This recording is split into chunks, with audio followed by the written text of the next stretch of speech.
Olá, começa agora mais um programa TV Secor, o canal do comerciário, que você assiste todas as manhãs e segundas-feiras em www.secor.org.br, também em tvosasco.com.br, pelos canais 3 da operadora NET, 6 da Cabo Net e 8 da Vivo Fibra. Hoje nós trouxemos aqui uma pessoa que é conhecidíssima na cultura da nossa cidade, na cultura do estado de São Paulo, na cultura do Brasil. Vamos falar de cultura, vamos falar de movimento negro no mês da consciência negra, né? Vamos falar de tantos assuntos interessantes aí com ela, a Maria da Paixão de Jesus. Tudo bem, Maria? Tudo bem.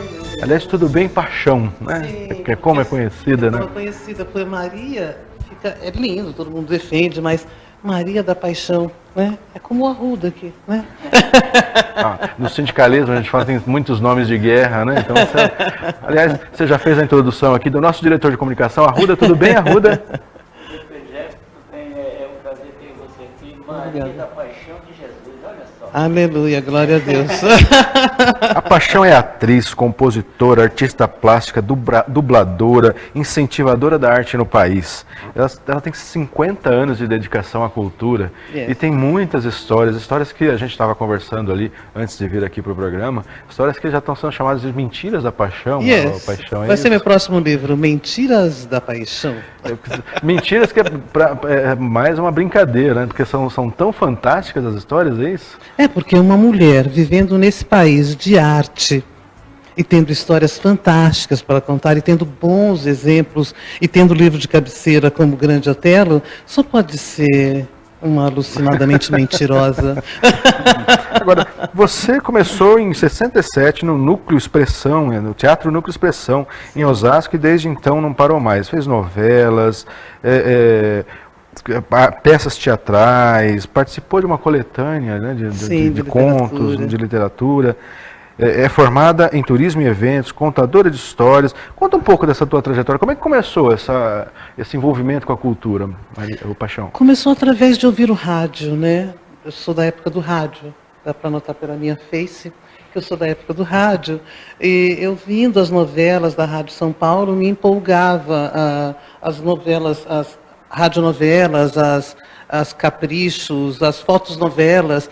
Então, tudo isso foi me atraindo. Aí, quando eu entrei no ginásio e conheci a Rizomar Fazanaro, ela me fez conhecer outros escritores, me levou ao teatro para assistir pela primeira vez Memórias de um Sargento de Milícias. Então, isso foi me alimentando, assim, lá do fundão do Jaguaribe. Eu fui seguindo, querendo o mundo, fiz o ginásio no Segundão, Rizomar Fazanaro, um dia passando na prefeitura, Rubens Pinhatari e Ricardo Dias, curso de teatro. Não aguentei. Estou aqui até hoje. Começou com Rubens Pinhatari, num curso de teatro gratuito ali da prefeitura. Que era a ideia do Rubens, do Ricardo, jovens que eles eram também, de ter um teatro na cidade, que nós não tínhamos um teatro na cidade. Nós chegamos a construir um teatro mesmo, levantando com tijolo, cimento, batendo martelo, Núcleo Expressão. Mas não era o Teatro Glória Gigli, onde fica hoje? Não, era na rua Minas Bogazian, onde hoje é estacionamento do Fernão Dias. Ali era o nosso Teatro Núcleo Expressão, construído pelas mãos dos próprios atores, com a ajuda dos comerciários. Nós tínhamos, na época, eu não sei se tinha sindicato ainda, mas nós tínhamos na João Batista e na Primitiva Bianco, lojistas, que a gente chegava com livros de ouro, não sei se posso falar isso, e pedia auxílio a eles, e eles nos davam, pediam tecidos, entendeu? A gente tinha o auxílio do comércio no geral. Nossa, para começar a cultura, desenvolver a cultura na cidade. Yes. E nessa época, como é que foi começar com a arte, com o teatro? Porque imagino que uma mulher negra, né, num momento de censura no topo, né, que nós vivíamos, se bem que a gente vai falar sobre isso, parece que está querendo voltar esse movimento, né, de censura à cultura. Mas como é que foi esse início, Paixão? Nossa, era tanta emoção, era tanto a necessidade, o desejo de jovens em plena ditadura, querendo falar de Brecht, querendo falar de Ariano Suassuna, sabe assim, querendo falar de João Cabral de Melo Neto, querendo fazer público na cidade. A gente fez teatro de rua na cidade. Então, a gente enfrentava que parece que nós vamos ter que voltar a enfrentar, porque eu estou me sentindo num retrocesso, nós enfrentávamos com muita graciosidade fazer Martins Pena, ir para os colégios, trazer os colégios. Então, assim, era uma formação de pessoas, adivinhando que a tecnologia um dia chegaria e talvez nos comesse as pernas, mas era um afã, um desejo que a gente enfrentava cavalarias. Você chegou a sofrer os efeitos da ditadura, a ver perseguição ao trabalho de vocês? Muitas vezes, porque nós tínhamos uma censura. Então, por exemplo, a gente monta aqui Os Irmãos das Almas, que é uma comédia de costume do Teatro Nacional. Fala sobre o poder da família e, de repente, tem um agregado que sai e quer fazer outras coisas, quer se separar, por exemplo. Imagina, inadmissível. Onde se viu isso? Então, o Martins Penas tratava isso com muita propriedade, mas nós tínhamos um censor. Então, nós montávamos um espetáculo para nós e montávamos um espetáculo para a censura, porque o censor chegava ali, sentava e iria ver o que nós estávamos falando, se nós estávamos falando mal do governo, o que nós estávamos falando, se nós estávamos proclamando alguma revolução, qual que era a nossa. Mas aí veja você a preparação dos fiscais que vinha nos assistir, dos censores. A gente tinha censor que sentava ali e você fazia peça para eles. É possível que o escritor venha conversar com a gente? O Rubem Pinhatari falava assim, Maria da Paixão, porque eu sempre, né? Maria da Paixão, responde. O escritor está morto.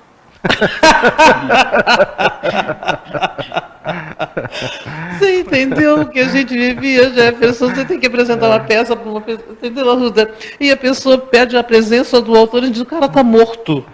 Não, o Rubens não aguentava mais isso. Então a gente vivia em plena censura, em plena ditadura, fazendo a arte, mas isso nos movia muito fortemente, como nos move até hoje, né? E como é que era fazer arte em Osasco nessa época? Como é que era a estrutura, Paixão?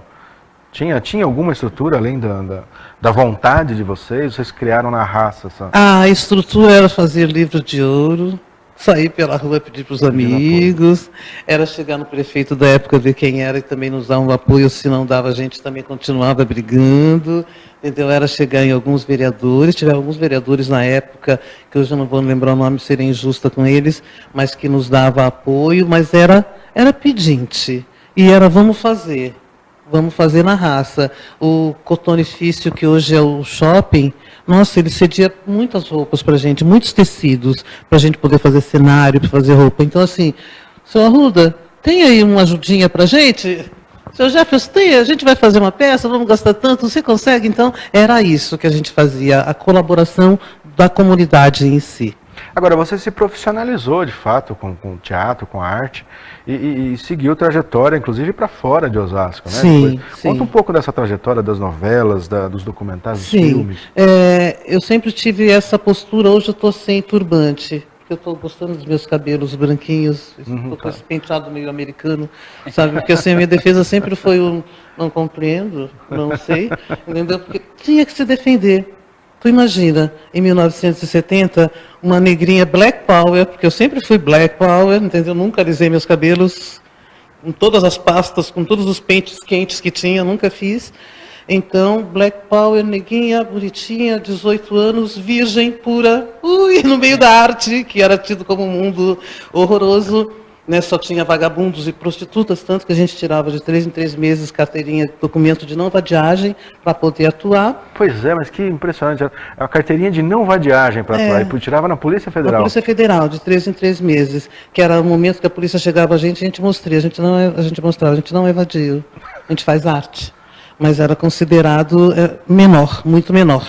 Então, quando a peça Hair, Altair Lima fez a peça Hair com Sônia Braga, Araci Balabrinha, todo esse povo, e saiu no jornal Diário da Noite, não é da época de vocês são muito jovens, mas o jornal tinha notícias populares, que era o que a gente apertava e saía sangue, e tinha o Diário da Noite que falava de cultura. Aí saiu no Diário da Noite, espetáculo precisa de pessoas para fazer coro. Saí correndo de Osasco e fui para o Bexiga, para Rui Barbosa, enfrentar uma fila gigantesca e fazer teste de canto, dança. O que eu sabia aqui, eu fui e fiz lá, e aí fui me destacando Fiz coro, 10 anos depois fiz um personagem, 20 anos depois cantava Quando a lua abre o espetáculo, ocupa o seu lugar. Mas foram 30 anos para poder fazer isso. E dentro disso, minha carinha preta, hoje não serve mais, mas serviu muito para representar o negro na publicidade, nas novelas, né? Porque o nosso país é fantástico, não tem racismo no nosso país. Então, a gente sempre coloca um pretinho ali para dizer como a gente é legal. Apesar que hoje em dia a gente está conseguindo, já tem 5 negros numa mesma novela. Olha que avanço. Num país onde tem 54% da população é negra. Desculpa, falei uma coisa que não devia. Não, devemos falar aqui. Devemos, aliás, esse mês, né, hoje segunda-feira, Dia da Consciência Negra, só não é feriado aqui em Osasco, mas a maior parte a gente não conseguiu aqui em Osasco, desculpa, tu quer falar alguma coisa? A gente não conseguiu, assim, porque eu fiz parte dos movimentos, eu nasci para ser eu era considerada uma anarquista. Eu não sei hoje quem eu sou, uma anarquista talvez continue sendo, mas uma pensadora no para frente, no futuro, nos meus netos, nos meus bisnetos, no futuro, sabe, dos outros. Então, a gente já se colocava dentro da arte representando a comunidade, né, representando o negro. E aí nós conseguimos que 13 de maio não nos representava, isso também foi uma luta, e que nos representava 20 de novembro.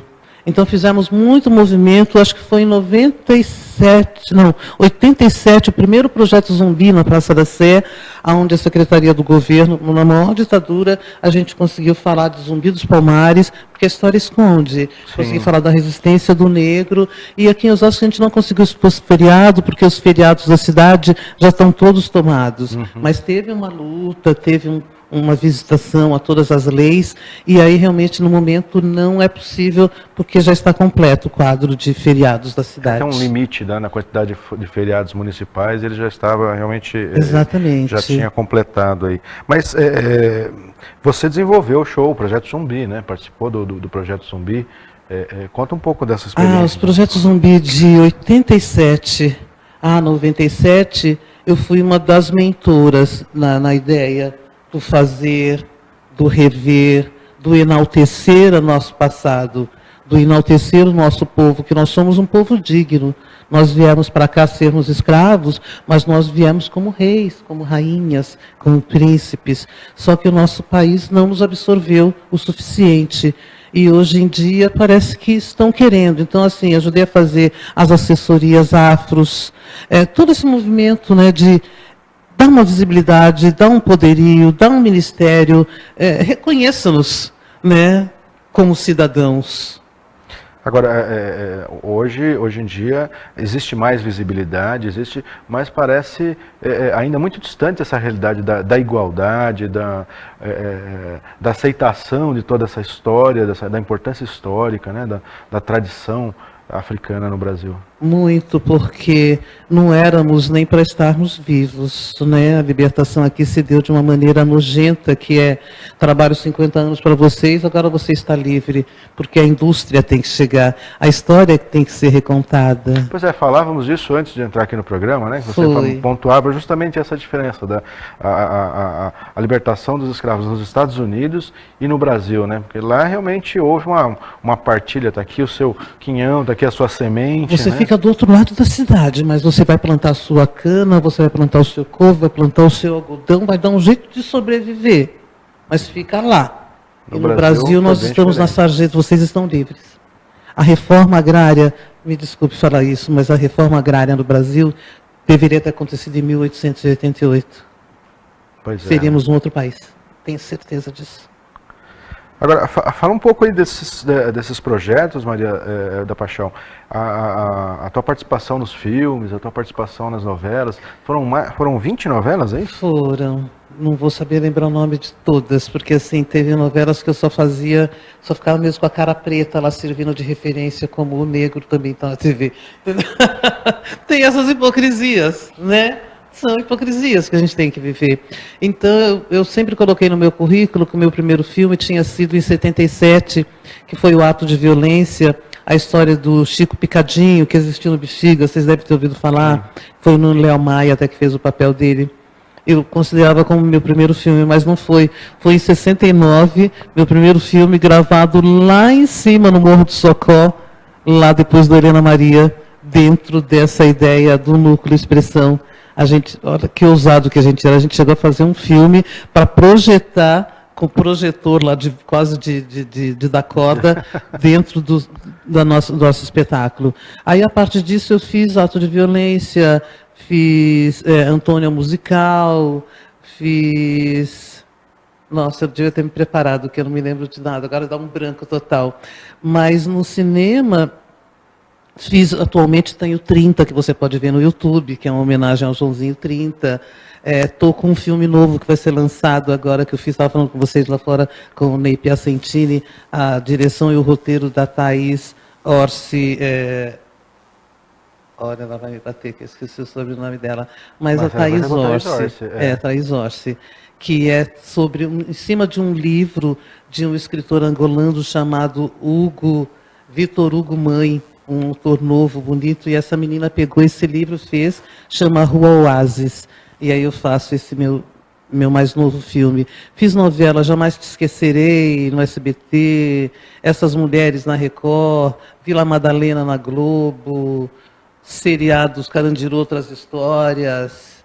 Olha, é uma nomenclatura de coisas que eu não vou conseguir falar todos agora. Amigas e Rivais, Essa Pequena Notável. Ah, meu Deus, é muita coisa.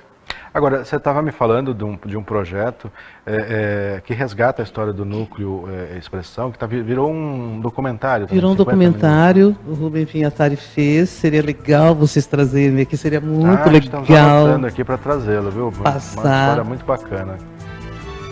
Ah, isso é a produção nos avisando que chegou a hora do intervalo. Então eu vou pedir para vocês licença um pouquinho e a gente vai para um rápido intervalo e já voltamos. Continue ligado na TV Secor.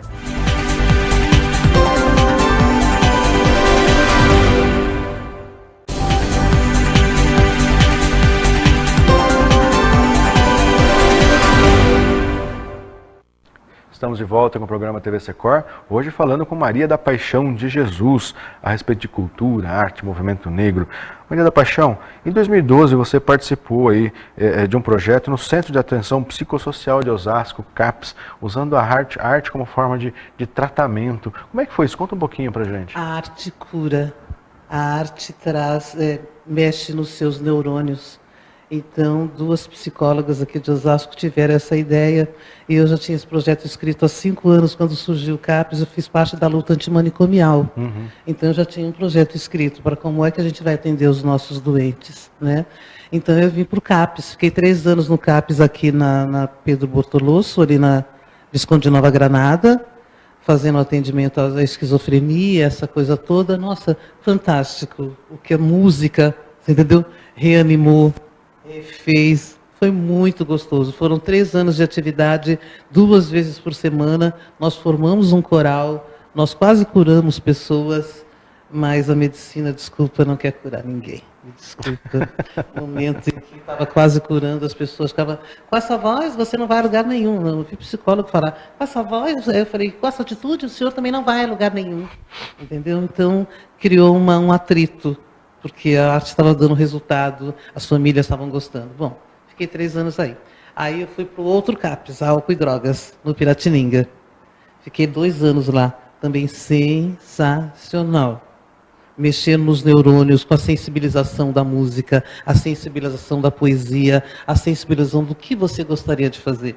O que você canta? Descobri até cantores de ópera lá no Piratininga. Olha que bacana. Pessoas fantásticas se colocando, pessoas em situação de rua, mas que tinham toda uma história para contar e que queriam viver. E aí a arte propiciava isso.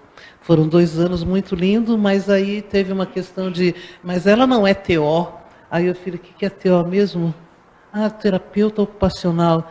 Eu não tenho esse diploma, mas se você quiser eu posso ir atrás. Porque eu tenho 18 cursos técnicos, né, gente? E estou na minha 2ª faculdade, dando ilustração a tudo isso.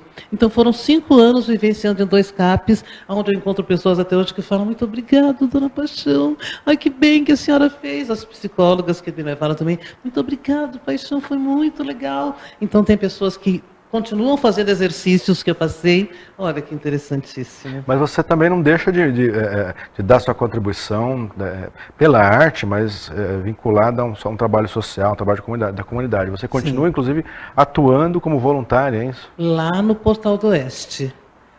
Hoje chama Antiga Casa de Cultura da Eletropaulo. Hoje chama Centro Esportivo Cultural Portal Oeste. Está na mão da Secretaria, posso falar isso? Claro. Está na mão da Secretaria da Cultura, do Esporte e da Habitação, para atender a comunidade no seu entorno. Porque é muito mais fácil eu, como instrutora de artes, me dirigir até lá, do que 25 alunos saírem de lá do Portal 1 para virem até aqui o centro de Osasco. Então, eu estou fazendo esse trabalho voluntariamente, estou me tornando agora estagiária da cultura para poder continuar esse trabalho, né, porque o ano que vem a gente vai dar continuidade. Então, estou terminando o meu voluntariado, estou entrando como estagiária e vou continuar fazendo esse trabalho, porque é uma devoluta que eu faço para Osasco, sabe assim? Não sou candidata a nada, não quero. Meu partido é o Brasil, que é um inteiro. O Brasil é um inteiro que eu amo, né? E aí a minha contribuição, seja quem estiver no poder, a cultura e a arte não tem partido. Antes de eu te fazer a próxima pergunta aqui, queria perguntar aqui para o Arruda. Arruda, nós temos informes aí da categoria, aliás, o Secor é um dos primeiros sindicatos na região a fazer atividades em memória aí do movimento negro, no mês da consciência negra, não é isso? Sim, na verdade o Secor, em nome do nosso presidente e da diretoria, está muito voltado para esses eventos na parte cultural, né, na parte da saúde, né? E na parte da cultural, na parte da saúde, e na realidade, esse ano nós fomos contemplados, porque nós abrimos praticamente o mês da consciência negra, né? E teve eventos lá no Secor, agora dia 26 também vai ter evento voltado também à consciência negra, que seria batizado, falar um pouco da cultura negra. E hoje parece que está tendo passeata também sobre essa mesma situação da consciência, e sem contar que hoje é 20 de novembro, que é voltado justamente à consciência negra, né? Espero que esse dirigente abra a mente um pouco. E porque assim, não é porque tem muito feriado que não podia ser contemplado o Dia da Consciência Negra aqui em Osasco. Até porque o negro praticamente foram um dos primeiros habitantes, assim como os índios também, deram uma contribuição muito grande. O crescimento de alguns países foi os negros que chegaram no sofrimento, mas desenvolveram muita coisa, né? Então eu acho que nós temos que voltar mais esse olhar para o negro, e espero que a partir de hoje, dia 20 de novembro de 2017, nasça um novo sentimento, uma nova cultura, para que os grandes dirigentes tenham também aquela vontade de ajudar de uma certa forma a acabar com essa desigualdade, não é isso? Então, eu acho que é muito legal a gente procurar valorizar pessoas que realmente foram o progresso do mundo, né? Que é o negro, né? Agora, você como atriz negra, mulher, enfrentou muitos obstáculos, não, Maria da Paixão? Muitos, principalmente porque a mulher, o negro e a criança não tinha muita vez no nosso país, né? A gente era sempre deixado meio que de lado. Agora, de uns tempos aí, que a gente vem se colocando. Então, os obstáculos eram, por exemplo, não enfrentar teste de sofá. Você entendeu? E como é que se livra disso? Com muita elegância, com muita finesse. Cara, muita finesse. E muito estudo, entendeu? Você ter o conteúdo, você consegue dar a resposta imediata. Você não é pego de surpresa quando alguém bate na sua bunda e fala, és pobre porque quer.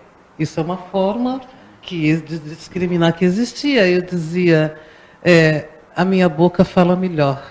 Aí vinha brincadeiras com a boca, eu dizia, não, só palavras. Só palavras, palavras bonitas ou palavras ofensivas. Se você quiser outra utilização, eu não consigo dar. Agora, o meu conhecimento você tem. A minha cultura você tem. Fora isso, tchau. Já deixei muito emprego assim. Tchau, valeu, porque tinha que fazer outras espécies de atitudes, você entendeu? Que não precisa. Eu fico sem emprego. Eu vou vender sanduíches na Rua de Osasco, como já fiz. Muito difícil, né? Agora, como é que você vê esse momento, Maria da Paixão, onde parece que há um movimento aí de retorno da censura, a arte sendo criminalizada, uma confusão. Agora todo mundo é crítico de arte para achar que a arte é isso, a arte é aquilo, e que deve ser proibida. Não te preocupa esse momento da história da arte no Brasil? Me preocupa porque, por exemplo, Andy Warhol sonhou que todo mundo um dia teria os seus 15 minutos de fama, que é a entrada da tecnologia, né, a internet. E aí parece que isso, nós lutamos por uma liberdade, chegamos a uma libertinagem, que foi da onde aí surgiu a AIDS, surgiu tudo, foi a minha geração trouxe isso, infelizmente, porque nós tínhamos certeza que o mundo ia acabar. Então nós vivemos tudo enlouquecidamente, fizemos todos os movimentos. E aí a gente conseguiu a liberdade, a libertinagem proliferou, e hoje nós estamos no retrocesso de ser todo mundo tolhido. Está muito estranho. Estamos na ditadura? Não, né? Porque foi na ditadura que nós vivemos a censura, ou nós estamos na ditadura. Não dá muito para saber. Nosso país está meio sem governo, né? Nós já tivemos um presidente, não sei se vocês lembram, que dizia, prefiro cheiro de cavalos a cheiro de gente. Pois é. A nossa história, o nosso país parece que está evoluindo. Estranho, não sei se existe essa palavra, evoluir. Sim, sim. Agora, eu acho bastante preocupante que isso aconteça na arte, que é a livre expressão do ser humano. E nesse momento a gente vê absurdos de perseguição de artistas, de perseguição de obras, né? Todo mundo virou aí especialista, crítico de arte, né? Todo mundo virou censor. Todo mundo virou censor. Todo mundo está podando todo mundo. É incrível isso. Eu não entendo. Eu realmente fico assim, no alto dos meus 65, que eu não tenho medo de falar a minha idade, no alto dos meus 65. Eu tentei evitar, Maria da Paixão, falei dos 50 anos, né, de atividade, mas ela quis falar da idade. Porque é legal isso. Porque tem gente com 40 anos se sentindo inútil. Look for me. Olha aí, é uma lição de vida, né? Tá certo. Maria da Paixão, muito obrigado pela sua participação no nosso programa. A produção já soltou a musiquinha de novo, avisando que o nosso tempo está se encerrando. Muito obrigado pela sua participação. Arruda, mais uma vez, obrigado por estar aqui conosco, compartilhando esse momento importante aqui, né, do nosso programa. Muito obrigado. E você já sabe, não fique só, fique sócio. Confira no site do seu sindicato, www.secor.org.br, os benefícios e vantagens de ser um associado. E eu aguardo você na próxima segunda-feira. Até lá!